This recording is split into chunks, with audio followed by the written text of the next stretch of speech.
ओम नमः शिवाय। दोस्तों, आज हम जानेंगे हरतालिका तीज की पौराणिक व्रत कथा। चलिए व्रत कथा प्रारंभ करते हैं। बोलिए ओम नमः शिवाय। यह हरतालिका व्रत कथा शिवजी ने ही पार्वती जी को सुनाई थी। शिव भगवान ने इस कथा में माँ पार्वती को उनके पिछले जन्म का याद दिलाया था। हे गोरा, पिछले जन्म में तुमने मुझे पाने के लिए बहुत छोटी उम्र में कठोर तप और घोर तपस्या की थी। तुमने ना तो कुछ खाया और ना ही पिया, बस हवा और सूखे पत्ते चबाए। जला देने वाली गर्मी हो या कपा देने वाली ठंड, तुम नहीं हटी, डटी रही। बारिश में भी तुमने जल नहीं पिया। तुम्हें इस हालत में देखकर तुम्हारे पिता बहुत दुखी थे। उनको दुखी देखकर नारद मुनि आए और कहा कि मुझे भगवान विष्णु ने यहाँ पर भेजा है। वह आपकी कन्या से विवाह करना चाहते हैं।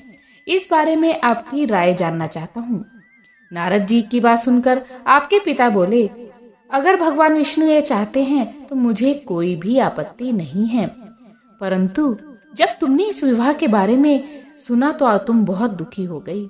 तुम्हारी एक सहेली ने तुम्हारे दुख का कारण पूछा तो तुमने कहा कि मैंने सच्चे मन से भगवान शिव का वरण किया है, किंतु मेरे पिता ने मेरा विवाह विष्णु जी के साथ तय कर दिया है। मैं विचित्र धर्म संकट में हूँ। अब मेरे पास प्राण त्याग देने के अलावा कोई और उपाय नहीं बचा है।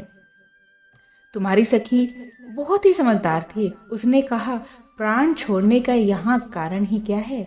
संकट के समय धैर्य से काम लेना चाहिए।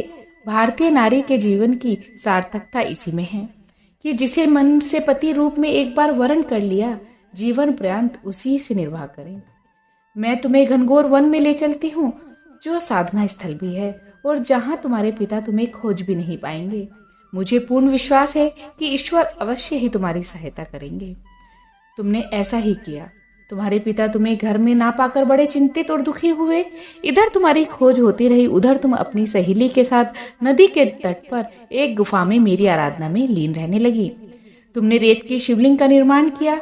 तुम्हारी इस कठोर तपस्या के प्रभाव से मेरा आसन हिल उठा और मैं शीघ्र ही तुम्हारे पास पहुंचा और तुमसे वर मांगने को कहा। तब अपनी तपस्या के फलीभूत मुझे अपना समक्ष पाकर तुमने कहा, मैं आपको सच्चे मन से पति के रूप में वर्ण कर चुकी हूँ।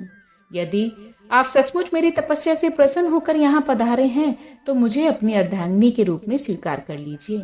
तब तथास्तु कहकर मैं कैलाश पर्वत लौट आया। उसी समय गिरिराज अपने बंधु बांधवों के साथ तुम्हें खोजते हुए वहां पहुंचे। तुमने सारा वृत्तांत बताया और कहा कि मैं घर तभी जाऊंगी अगर आप महादेव से मेरा विवाह करेंगे। तुम्हारे पिता मान गए और उन्होंने हमारा विवाह करवाया। इस व्रत का महत्व यह है कि मैं इस व्रत को पूर्ण निष्ठा से करने वाली प्रत्येक स्त्री को वनवांछित फल देता हूँ। इस पूरे प्रकरण में तुम्हारी सखी ने तुम्हारा हरण किया था, इसीलिए इस व्रत का नाम हरतालिका व्रत हो गया।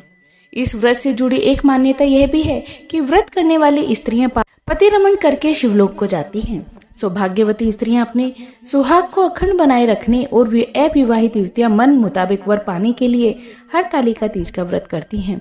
इस दिन व्रत करने वाली स्त्रियां सूर्योदय से पूर्व ही उठ जाती हैं और नहाकर पूर्ण श्रृंगार करती हैं। पूजन के लिए केले के पत्तों से मंडप बनाकर गौरी शंकर की प्रतिमा स्थापित की जाती है। इसके साथ पार्वती जी को सुहाग का सारा सामान चढ़ाया जाता है। रात में भजन कीर्तन करते हुए जागरण कर 3 बार आरती की जाती है और शिव पार्वती विवाह की कथा सुनाई जाती है। इस व्रत के व्रती को शयन का निषेध है, इसके लिए उसे रात्रि में भजन कीर्तन के साथ रात्रि जागरण करना पड़ता है। प्रातःकाल स्नान करने के पश्चात श्रद्धा एवं भक्ति पूर्वक किसी सुपात्र सुहागिन महिला को श्रृंगार सामग्री, वस्त्र, खाद्य सामग्री, फल, मिष्टान एवं यथाशक्ति आभूषण का दान करना चाहिए। रेत के शिवलिंग बनाए हैं तो उनका जलाशय में विसर्जन किया जाता है और खीरा खाकर व्रत को संपन्न किया जाता है। बोलो हरतालिका तीज की जय। तो दोस्तों, ये थी हरतालिका तीज की पौराणिक कथा। तो उम्मीद करती हूँ आपको ये कथा अच्छी लगी होगी। इसी तरह की और कथाएं सुनने के लिए हमारे चैनल को जरूर सब्सक्राइब करें। जय श्री राधे कृष्ण। राधे राधे।